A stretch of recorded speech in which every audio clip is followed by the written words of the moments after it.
Hello friends, good morning. कैसे हैं आप सब? आशा करते हैं आप सब अच्छे होंगे। तो फ्रेंड्स, जैसा कि आप सब जानते हैं कि हम सब पढ़ रहे हैं एनसीईआरटी हिस्ट्री क्लास 8th की हमारे अतीत पार्ट 3rd।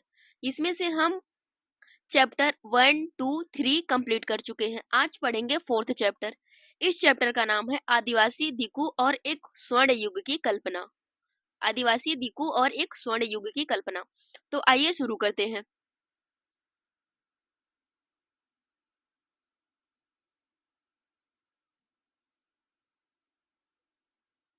यहाँ पे देखिए 1895 में बिरसा नाम के एक आदमी को झारखंड में छोटा नागपुर के जंगलों और गांवों में घूमते देखा गया।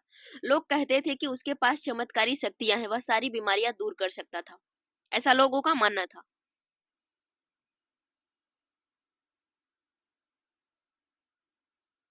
दूर कर सक, दूर कर सकता था और अनाज की छोटी छोटी ढेरी को कई गुना बढ़ा देता था। जो बिरसा ने खुद ऐलान कर दिया था कि उसे भगवान ने लोगों की रक्षा और दीकुओं यानी बाहरी लोगों की गुलामी से आजाद कराने के लिए भेजा है। जो दीकू थे उनको बाहरी लोग कहा जाता था। दीकुओं का मतलब बाहरी लोग। बाहरी लोग जैसे बाहरी लोग आते थे तो जो वहां के अस्थायी निवासी थे उनको अपना गुलाम बना लेते थे, बंदी बना लेते थे, अपना काम करवाते थे। तो बिरसा मुंडा जो था वह यही बता रहा था कि हमें भगवान ने भेजा है दीकुओं की रक्षा करने के लिए।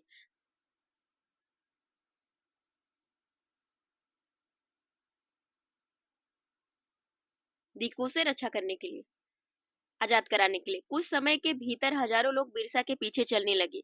वे उसे भगवान मानते थे। उन्हें यकीन था कि उनकी समस्याएं दूर करने आया है बिरसा।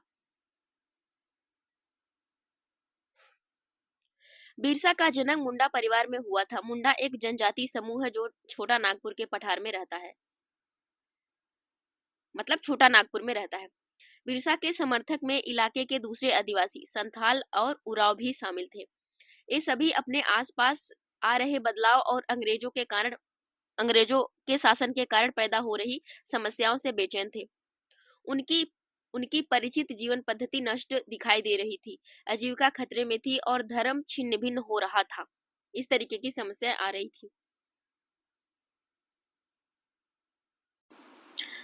देखते हैं कि बिरसा किन समस्याओं को हल करना चाहता था। जिन्हें दीकू कहा जाता था वे बाहरी लोग कौन थे? दीकू जो थे वो बाहरी लोग थे। उन्होंने इलाके के लोगों को गुलाम कैसे बना लिया था? अंग्रेजों के राज में आदिवासियों के साथ क्या हो रहा था? आदिवासियों का जीवन किस तरह बदल रहा था? इस अध्याय में हमें ऐसे ही कुछ सवाल पर विचार करना है। पिछले साल आपने आदिवासी समाजों के बारे में पढ़ा था। ज्यादातर कबीलों के रीति रिवाज और रस्में ब्राह्मणों द्वारा निर्धारित रीति रिवाज और रस्मों से बहुत अलग थी। इन समाजों में ऐसे गहरे सामाजिक भेद भेद भी नहीं थे जो जाति पर आधारित समाजों में दिखाई देते हैं। एक कबीले के सारे लोग कुटुंब के बंधन से बंधे होते थे, लेकिन उनका यह मतलब भी नहीं था कि आदिवासियों के बीच कोई आर्थिक और सामाजिक फर्क नहीं था। जनजाति समूह किस तरह से जीते थे? 19वीं सदी तक देश के विभिन्न भागों में आदिवासी तरह तरह की गतिविधियों में सक्रिय थे। झूम कृषि करते थे। तो यहाँ पे देखिए झूम कृषि कैसे करते थे। उनमें से कुछ समुदाय झूम कृषि करते थे। झूम खेती घुमंतू खेती को कहा जाता है। जो झूम खेती होती है यानी घूम घूम कर जो खेती की जाती है उसे हम झूम खेती कहते हैं। इस तरह की खेती अधिकांशतः जंगलों में छोटे छोटे भूखंडों पर की जाती थी। ये लोग जमीन तक धूल ये लोग जमीन तक धूल लाने के लिए पेड़ों के ऊपरी हिस्से को काट देते थे और जमीन पर घास फूस जलाकर साफ कर देते थे। इसके बाद वे घास फूस के जलने से पैदा हुई राख को खाली जमीन पर छोड़ देते थे। इस राख में पोटास होती थी जिससे मिट्टी उपजाऊ हो जाती थी। वे कुल्हाड़ी से पेड़ों को काटते थे और कुदालों से जमीन की ऊपरी सतह को खुरच देते थे। वे खेतों को जोतने और बीज बोने के बजाय बस खेत में बिखेर देते थे। जब एक बार फसल तैयार हो जाती थी तो उसे काटकर वे दूसरी जगह के लिए चल पड़ते थे जहां से उन्होंने अभी फसल काटी थी। यह कई जगह यह कई साल तक पड़ती पड़ी रहती थी। घुमंतू किसान मुख्य रूप से पूर्वोत्तर और मध्य भारत की पर्वतीय व जंगली पट्टियों में ही रहते थे। इन आदिवासी समुदायों की जिंदगी जंगलों में बेरोक-टोक आवाजाही और फसल उगाने के लिए जमीन और जंगलों के इस्तेमाल पर आधारित थी। वे केवल इसी तरीके से घुमंतू खेती कर सकते थे। यहाँ पे परती देखिए क्या है, कुछ समय के लिए बिना खेती छोड़ दी जाने वाली जमीन, यानी जिस पर खेती नहीं की जाती थी उसे परती छोड़ दी, उसे हम परती कहते हैं। और उसकी मिट्टी दोबारा उपजाऊ हो जाए। परती इसलिए छोड़ दिया जाता था कि कुछ दिन खेती नहीं करेंगे तो उसमें उर्वरक क्षमता उसकी विद्यमान रहेगी, तो फिर दोबारा से हम एक उपजाऊ खेती कर सकते हैं। फिर साल का मतलब एक पेड़। महुआ एक फूल जिसे खाया जाता है या शराब बनाने के लिए इस्तेमाल किया जाता है। अक्सर आपने गांव में देखा होगा महुआ, ज्यादातर लोग परिचित होंगे इससे। कुछ शिकारी और संग्राहक, कुछ शिकारी संग्राहक थे।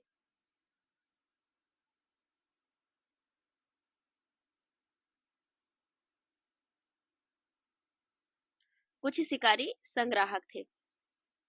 बहुत सारे इलाकों में आदिवासी समूह पशुओं का बिना कुछ सारे इलाकों में आदिवासी समूह पशुओं का शिकार करके और वन्य उत्पादों को इकट्ठा करके अपना काम चलाते थे। वे जंगलों को अपनी जिंदगी के लिए बहुत जरूरी मानते थे। उड़ीसा के जंगलों में रहने वाला खोंड समुदाय इसी तरह का समुदाय था। इसी समुदाय के लोग टोलियां बनाकर शिकार पर निकलते थे। जो हाथ लगता था उसे आपस में बांट लेते थे। वे जंगलों से मिले फल और जड़ें खाते थे। खाना पकाने के लिए वे साल और महुआ के बीजों का तेल इस्तेमाल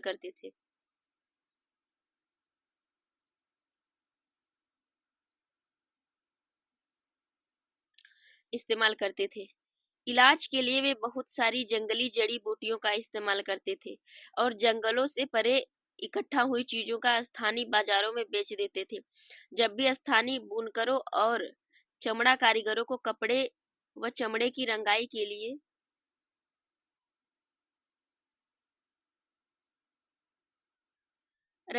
लिए कुसुम और पलाश के फूलों की जरूरत होती थी, तो वे खोंड समुदाय के लोगों से ही कहते थे। इस समुदाय को चावल और अन्य अनाज कहाँ से मिलते थे? कई बार तो चीजों की अदला बदली से काम चल जाता था। वे अपने कीमती वन उत्पादों के बदले जरूरत की चीजें ले लेते थे। कई बार उन्हें जरूरी चीजें खरीदने के लिए अपनी मुट्ठी भर आमदनी का सहारा लेना पड़ता था। उनमें से कई लोग आसपास के गांवों में नौकरी भी करते थे। कोई बोझा ढोता था तो कोई सड़क निर्माण कार्यों में नौकरी करता था कार्यों में नौकरी करता था। कई आदिवासी खेत मजदूर थे। जब वन उत्पाद कम पड़ जाते थे तो आदिवासियों को मजदूरी के लिए ज्यादा भटकना पड़ता था। लेकिन उनमें से बहुत सारे समुदाय जैसे मध्य भारत के बैगा औरों के लिए काम करने से कतराते थे। बैगा खुद को जंगल की संतान मानते थे, जो केवल जंगल की उपज पर ही जिंदा रह सकती है। मजदूरी करना बैगाओं के लिए अपमान की बात थी। जो चीजें आसपास पैदा नहीं होती थी उन्हें हासिल करने के लिए आदिवासियों को खरीद फरोख्त भी करनी पड़ती थी। इसकी वजह से वे कभी-कभी व्यापारियों और महाजनों पर आश्रित हो जाते थे। व्यापारी बेचने की चीजें लेकर आते थे और भारी कीमत पर चीजें बेचते थे। सूदखोर महाजन भी आदिवासियों को कर्जा तो दे देते थे, लेकिन उनका ब्याज बहुत ज्यादा होता था। इस तरह बाजार और वाणिज्य ने आदिवासियों को कर्ज और गरीबी में ढकेल दिया। लिहाजा वे महाजनों और व्यापारियों को बाहरी शैतान और अपनी सारी मुसीबतों की जड़ मानने लगे थे। जो महाजन उनको ऋण देते थे, काफी भारी मात्रा में ब्याज लेते थे उनसे। यहाँ पे देखिए एक चित्र है। यहाँ पे देखिए भारत के कुछ आदिवासी समुदाय के इलाके हैं। आदिवासी समुदाय के इलाके यहाँ पे देखिए, इस क्षेत्र में गड्डी वन या गुज्जर, भोटिया जनजाति, सहरिया जनजाति, भील जनजाति, वान या गुज्जर राठवा जनजाति, बंजारा जनजाति, बेगास या बंजारा गोंड, संथाल, मुंडा, उमराव, बैगास, मोरिया, गोंड जनजाति। उसके बाद यहाँ पे देखिए अपटनी, निसी जनजाति, नागा, खासी, जियांग, हजंग, यह सब कुछ जनजातियां हैं। यहाँ पे देखते हैं इस क्षेत्र में पराजा, बोडो, कंठा, कोया, सओरा, खोंड, ये हो गया। कोया, बंजारा, गोंड। यहाँ पे माला, इरूलर जनजाति। तो इस तरीके से कुछ जनजातियां हैं। अब यहाँ पे देखिए कि कुछ जानवर पालते थे। किस तरीके से जानवर पालते थे?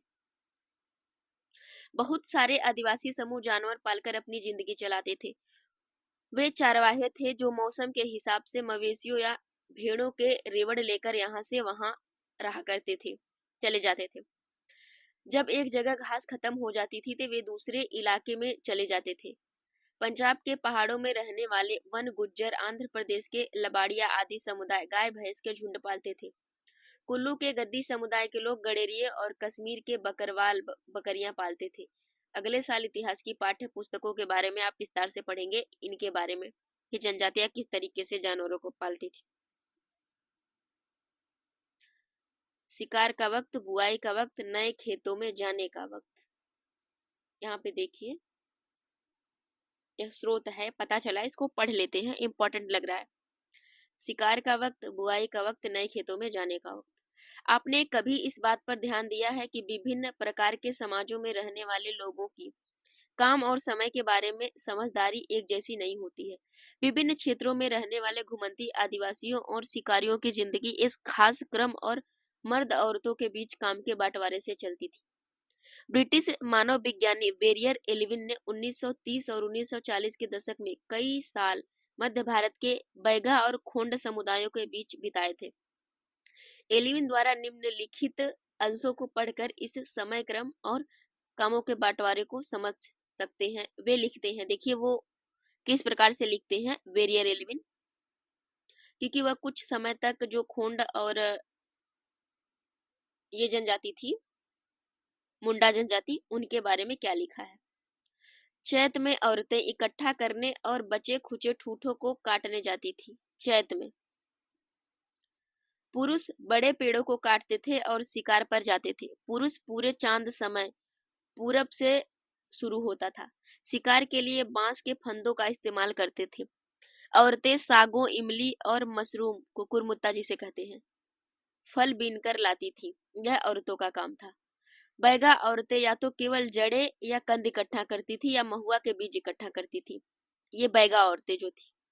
मध्य भारत के आदिवासियों में बैगाओं को सबसे अच्छा शिकारी माना जाता था। बैसाख में जंगलों को जलाया जाता था। औरतें अधजली लकड़ियों को ईंधन के लिए बीन लेती थी। यह महिलाओं का काम था।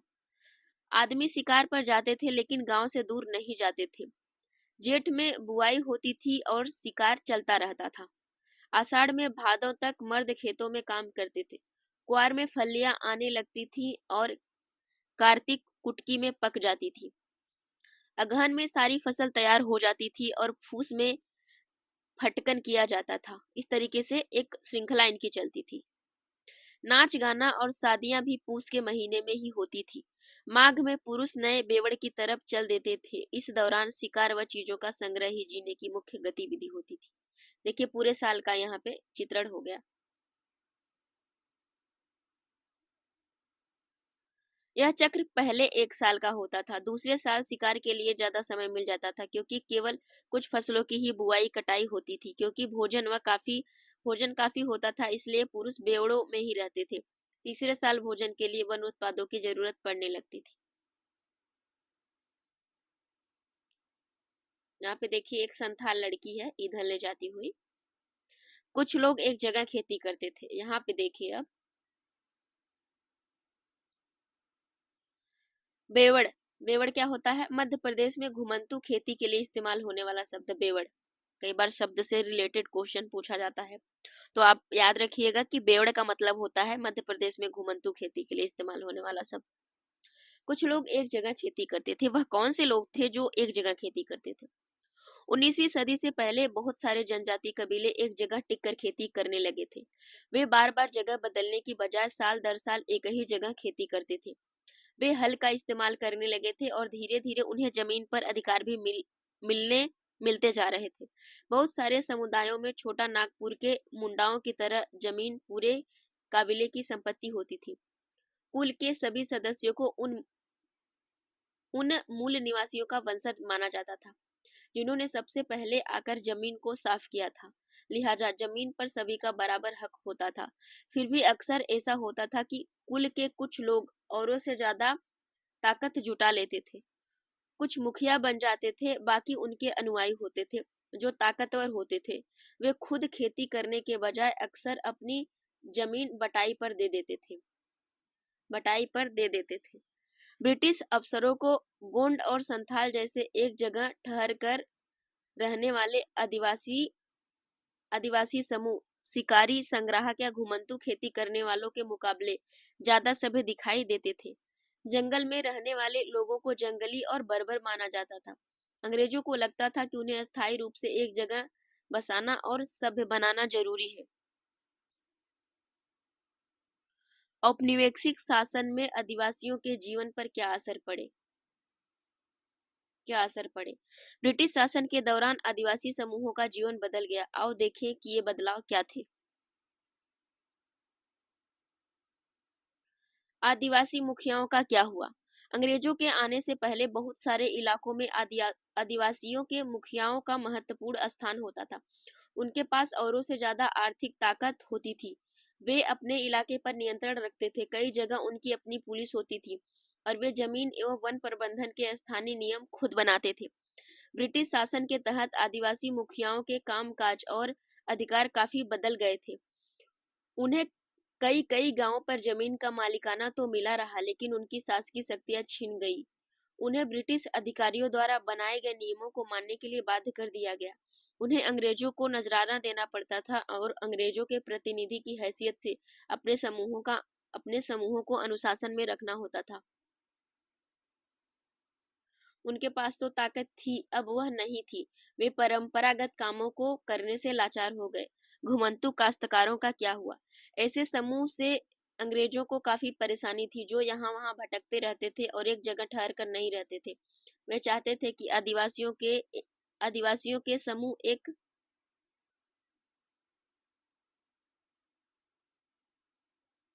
जगह अस्थायी रूप से रहे और खेती करे। अस्थायी रूप से एक जगह रहने वाले किसानों को नियंत्रित करना आसान था। अंग्रेज अपने शासन के लिए आमदनी का नियमित स्रोत चाहते थे। फलस्वरूप जमीन के बारे में कुछ नियम लागू कर दिए थे। उन्होंने जमीन को मापकर प्रत्येक व्यक्ति का हिस्सा तय कर दिया था। उन्होंने यह भी तय कर दिया था किसे कितना लगान देना होगा। कुछ किसानों को भूस्वामी और दूसरे को पट्टेदार घोषित किया गया था।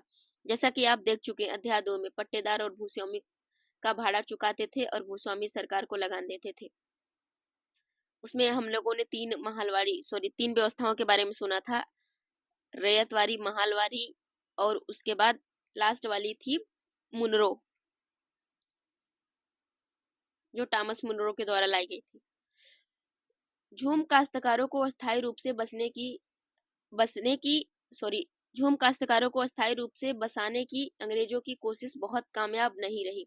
जहां पानी कम हो और मिट्टी सूखी हो, वहां हलों से खेती करना आसान नहीं होता था, बल्कि हलों की मदद से खेती करने वाले झूम काश्तकारों को अक्सर नुकसान ही हुआ, क्योंकि उनके खेत अच्छी उपज नहीं दे पाते थे। इसलिए पूर्वोत्तर राज्यों के झूम काश्तकार इस बात पर अड़े रहे कि उन्हें परंपरागत ढंग से ही जीने दिया जाए।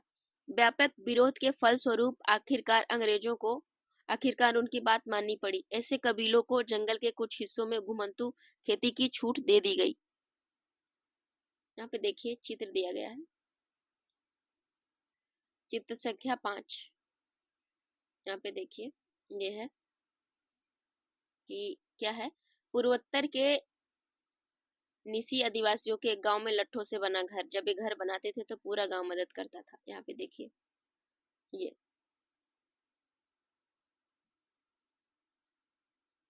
दूसरा चित्र है। गुजरात के जंगलों में खेती करती भील औरतें। गुजरात के जंगलों में खेती करती भील औरतें। अब आगे देखते हैं। यहाँ पे आदिवासी यहाँ पे देखिए एक चित्र है, क्या है,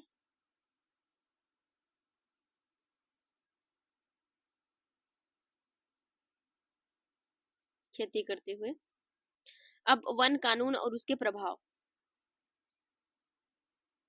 जैसा कि आपने देखा कि आदिवासी समूहों का जीवन फसलों से जुड़ा हुआ था, अतः वन कानूनों में आए बदलाव से आदिवासियों के जीवन पर भी भारी असर पड़ा। अंग्रेजों ने सारे जंगलों पर अपना नियंत्रण स्थापित कर लिया और जंगलों को राज्य की संपत्ति घोषित कर दिया। कुछ जंगलों को आरक्षित वन घोषित कर दिया गया। ये ऐसे जंगल थे जहां अंग्रेजों की जरूरत के लिए इमारती लकड़ी पैदा होती थी। इन जंगलों में लोगों को स्वतंत्र रूप से घूमने, खेती करने, फल इकट्ठा करने, पशुओं का शिकार करने की इजाजत नहीं थी। इस तरीके से नियम बना दिया गया। ऐसी सूरत में झूम काश्तकार किस तरह जिंदा रह सकते थे, इसलिए उनमें से बहुत बहुत को काम और रोजगार की तलाश में मजबूरन एक दूसरे इलाकों में जाना पड़ा। जैसे ही अंग्रेजों ने जंगलों के भीतर आदिवासियों को रहने पर पाबंदी लगा दी, उनके सामने एक समस्या पैदा हो गई। समस्या यह थी कि रेलवे स्पीलर्स के लिए पेड़ काटने और लकड़ी को एक जगह से दूसरी जगह ले जाने के लिए मजदूरों का इंतजाम कहाँ से किया जाए। औपनिवेशिक अधिकारियों ने इसका भी एक हल ढूंढ निकाला। उन्होंने तय किया कि झूम काश्तकारों को जंगल में जमीन के छोटे टुकड़े दिए जाएंगे और वहां उन्हें खेती करने की छूट होगी, बशर्ते गांव में रहने वाले को वन विभाग के लिए मजदूरी करनी होगी और जंगलों की देखभाल करनी होगी। इस तरह बहुत सारे इलाकों में वन विभाग के सस्ते श्रम की आपूर्ति सुनिश्चित करने के लिए वन वन गांव बसा दिए गए। स्लीपर क्या होता है? लकड़ी के 36 तख्त थे जिन पर रेल की पटरियां बिछाई जाती थी। स्लीपर होता था ये। अंग्रेजों के इस देश में जीना कितना कठिन है, यह एक कविता है, इसको आप पढ़ लीजिएगा अपने हिसाब से। अब आगे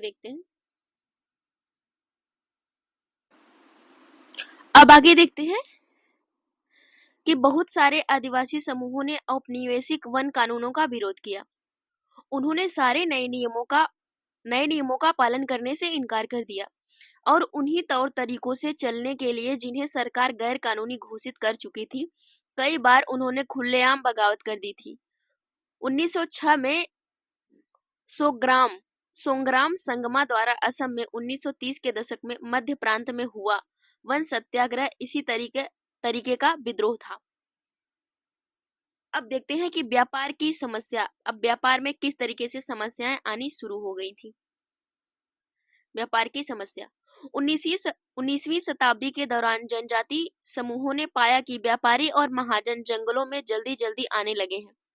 वे वन उपज खरीदने, नगद कर्ज देने और आदिवासियों को मजदूरी पर रखने के लिए आ रहे थे।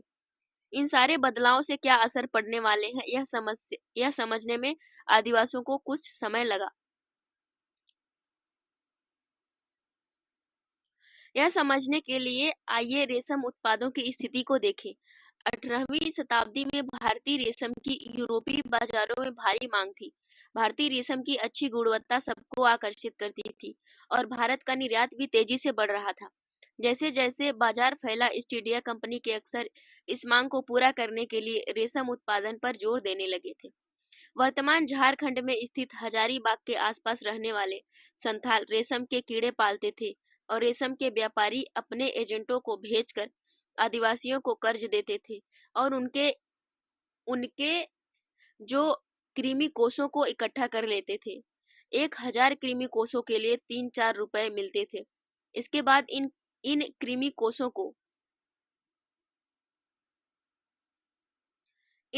कोषों को बर्दवान या गया भेज दिया जाता था। वहां उन्हें 5 गुना कीमत पर बेचा जाता था। निर्यातकों को रेशम उत्पादकों के बीच कड़ी का काम करने वाले बिचौलियों को जमकर मुनाफा होता था। रेशम उत्पादकों को बहुत मामूली फायदा मिलता था। स्वाभाविक है कि बहुत सारे आदिवासी समुदाय बाजार और व्यापारियों को अपना सबसे बड़ा दुश्मन मानने लगे थे। धीरे धीरे जब उनको समझदारी आने लगी थी आदिवासियों को। तो यहाँ पे देखिए चित्र संख्या 9 में क्या है, एक चित्र संख्या 8 में गोदारा औरतें बुनाई करती हुई। यहाँ पे देखिए ये जो गोदारा औरतें हैं बुनाई करती हुई, ये गोदारा औरतें बुनाई करती हुई हैं। और चित्र संख्या 9 में देखते हैं, एक औरत है यहाँ पे कुटाई करती हुई, एक हजांग औरत। औरतों के लिए घरेलू काम सिर्फ घर तक ही सीमित नहीं था, वे खेतों और कारखानों में भी अब अपने बच्चों के साथ लेकर जाती थी।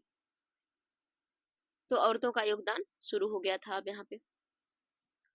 यहाँ पे देखिए एक चित्र संख्या 10 है कि बिहार के कोयला खनिक 1948 का यह चित्र है कि किस तरीके से कोयला खोद कर ले आते थे। बहुत ही खतरनाक जगह होती थी, कोलार की खान जो होती थी, कोयले की खानें। देखिए यहाँ पर 1920 के दशक में बिहार के झरिया और रानीगंज कोयला खदानों में काम करने करने वाले लगभग 50% खनिक आदिवासी थे। अंधेरी और दमघोटू खदानों की गहराई में काम करना न केवल शरीर को तोड़ना था बल्कि यह खतरनाक था, अक्सर सचमुच जान ले लेता था। 1920 के दशक में देश की कोयला खदानों में हर साल 2000 से ज्यादा मजदूर मारे जाते थे। देखिए आदिवासियों की जिंदगी एक खुशहाल से किस तरीके से एक नर्क की जिंदगी बन चुकी थी। अब काम की तलाश, जैसे अंग्रेजों ने ब्रिटिशों ने छेड़छाड़ उनसे किया तो जाहिर सी बात है उनके जंगलों को छीन लिया गया, उन पे नियम बना दिए गए। तो धीरे धीरे उनको काम की तलाश लगी तो इधर उधर जाने लगे, भटकने लगे। तो कहाँ पे उनको किस तरीके से काम पर रखा गया, फिर उन्होंने उनको जो है कि कम मजदूरी पर अपने ही काम में लगा लिया। उसके बाद जो है कि वो बाहर भी निकलने लगे, दूर तक काम की तलाश करने लगे। तो देखते हैं काम की तलाश। काम की तलाश में घर से दूर जाने वाले आदिवासियों की दशा तो और भी खराब थी।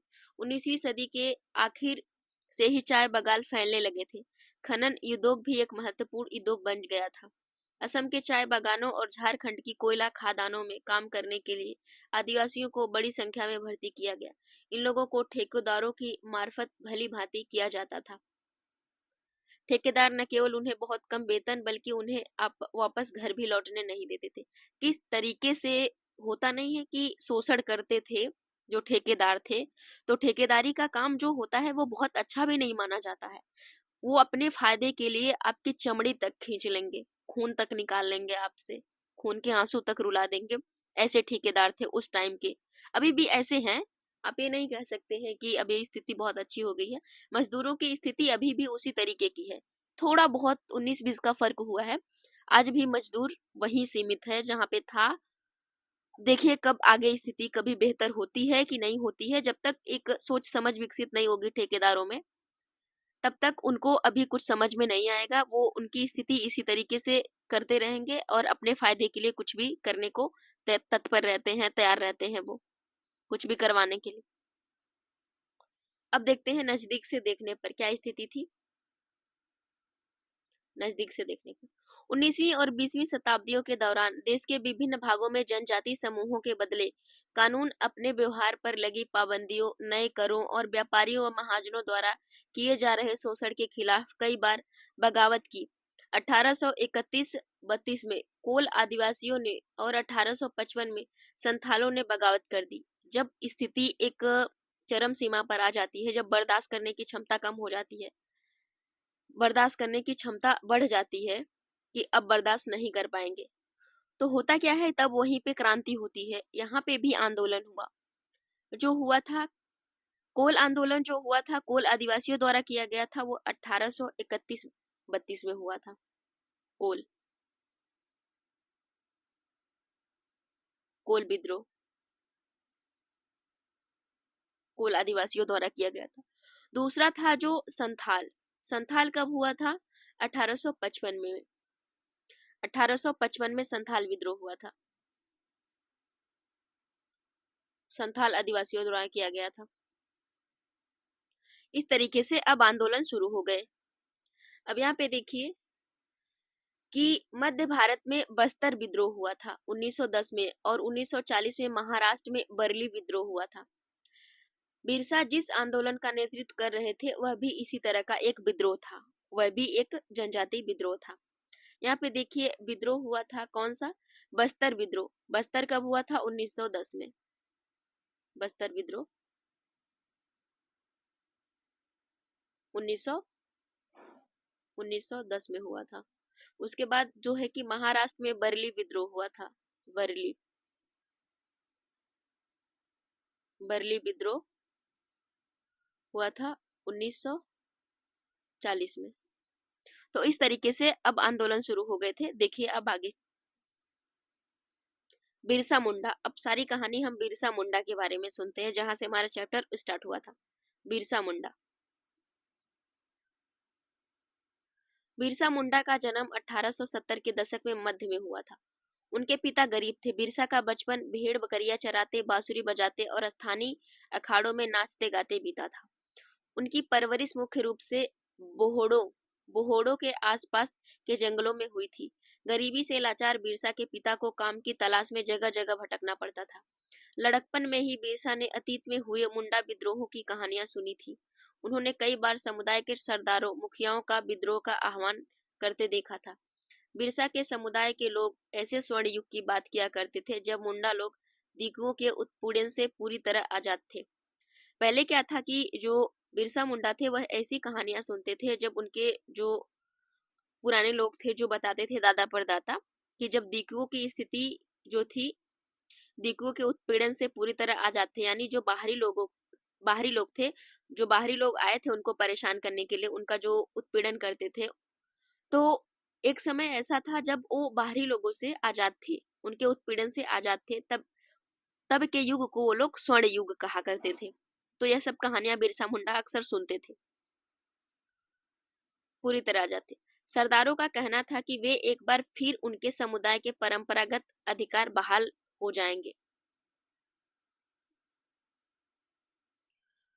वे खुद को इलाके के मूल निवासियों का वंशज मानते थे और वे अपनी जमीन की लड़ाई यानी मुल्क की लड़ाई लड़ रहे थे। वे लोगों को याद दिलाते थे कि उन्हें अपना साम्राज्य वापस पाना है, अब यहाँ से लड़ाई शुरू होती है। बिरसा स्थानीय मिशनरी स्कूल में जाने लगे।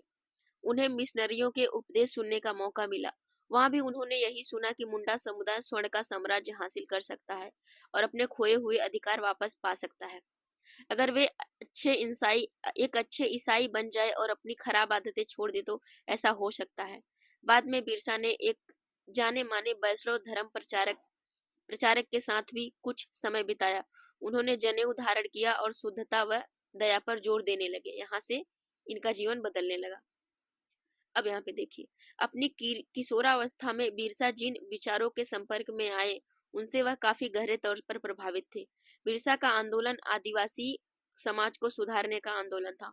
उन्होंने मुंडाओं से आह्वान किया कि वे शराब पीना छोड़ दें, गांव को साफ रखें, डायन व जादू टोना में विश्वास न रखें। यहाँ ध्यान देने वाली बात यह है कि बिरसा वे मिशनरियों और जमींदारों का भी लगातार विरोध किया। उन्हें बाहर का मानते थे जो मुंडा जीवन शैली को नष्ट कर रहे थे, उन्हें वो बाहर के मानते थे, उनका विरोध किया मिशनरी और जमींदार का।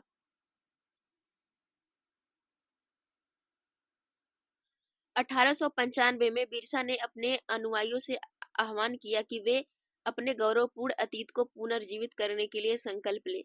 वह अपने अतीत के लिए एक ऐसे स्वर्ण युग की चर्चा करते थे जब मुंडा लोग अच्छा जीवन जीते थे, तटबंध बनाते थे, कुदरती झरनों को नियंत्रित करते थे, पेड़ और बाग लगाते थे, पेट पालने के लिए खेती करते थे और उन्हें काल्पनिक युग में मुंडा अपने बिरादरों और रिश्तेदारों का खून नहीं बहाते थे, ईमानदारी से जीते थे। बिरसा चाहते थे कि लोग एक बार फिर अपनी जमीन पर खेती करें, एक जगह टिक कर रहें और अपने खेतों में काम करें। बिरसा मुंडा ऐसा जीवन चाहते थे। अंग्रेजों को बिरसा आंदोलन के राजनीतिक उद्देश्यों को बहुत ज्यादा परेशानी थी। यह आंदोलन मिशनरियों, महाजनों, भूस्वामी और सरकार को बाहर निकालकर बिरसा के नेतृत्व में मुंडा राज स्थापित करना चाहता था। यहाँ पे देखिए वैष्णव क्या है। विष्णु की पूजा करने वाले वैष्णव कहलाते थे। उन्हें वैष्णव कहते थे जो विष्णु भगवान की पूजा करते थे। अब आगे देखते हैं। यह आंदोलन उन्हीं ताकतों को मुंडाओं की सारी समस्याओं व कष्ट का स्रोत मानता था। अंग्रेजों की भूनीतियों उनकी परंपरागत भूमि व्यवस्था को नष्ट कर रही थी। भूस्वामी और महाजन उनकी जमीन छीनते जा रहे थे और मिशनरी उनकी परंपरागत संस्कृति की आलोचना करते थे। जब आंदोलन फैलने लगा तो अंग्रेजों ने सख्त कार्रवाई का फैसला किया। उन्होंने 1895 में बिरसा को गिरफ्तार किया और दंगे फसाद के आरोप में 2 साल की सजा सुनाई। 1897 में जेल से लौटने के बाद बिरसा समर्थन जुटाते हुए गांव-गांव घूमने लगे थे। उन्होंने लोगों को उकसाने के लिए परंपरागत प्रतीकों और भाषा का इस्तेमाल किया। वे आह्वान कर रहे थे कि उनके नेतृत्व में साम्राज्य की स्थापना के लिए रावणों, दिकुओं और यूरोपियों को तबाह कर दे। बिरसा के अनुयायी दिकू और यूरोपी सत्ता के प्रतीकों को निशाना बनाने लगे। उन्होंने थाने और चर्चों पर हमले किए और महाजन व जमींदारों की संपत्तियों पर धावा बोल दिया। सफेद झंडा बिरसा राज का प्रतीक था। सन 1900 में बिरसा की हैजे से मृत्यु हो गई और आंदोलन ठंड पड़ गया। यह आंदोलन 2 मायनों में महत्वपूर्ण था। पहला, इसने औपनिवेशिक सरकार को ऐसे कानून लागू करने के लिए मजबूर किए जिनके जरिए दिकू लोग आदिवासियों की जमीन पर आसानी से कब्जा कर सके। दूसरा, इसने एक बार फिर जता दिया कि अन्याय का विरोध करने और औपनिवेशिक शासन के विरुद्ध अपने गुस्से को अभिव्यक्त करने में आदिवासी सक्षम है। उन्होंने अपने खास अंदाज में अपनी खास रस्मी और संघर्ष के प्रतीकों के जरिए इस काम को अंजाम दिया। तो इस तरीके से यह हमारा चैप्टर अब समाप्त होता है। तो फ्रेंड्स, अगर आपको हमारा सेशन पसंद आ रहा है तो आप हमारे चैनल को सब्सक्राइब कर लीजिए, अपने दोस्तों को शेयर भी कर दीजिए। अगर आपको नहीं पसंद आ रहा है तो डिसलाइक करके हमें कमेंट में जरूर बताएं। Thank you so much. मिलते हैं अगले पार्ट में।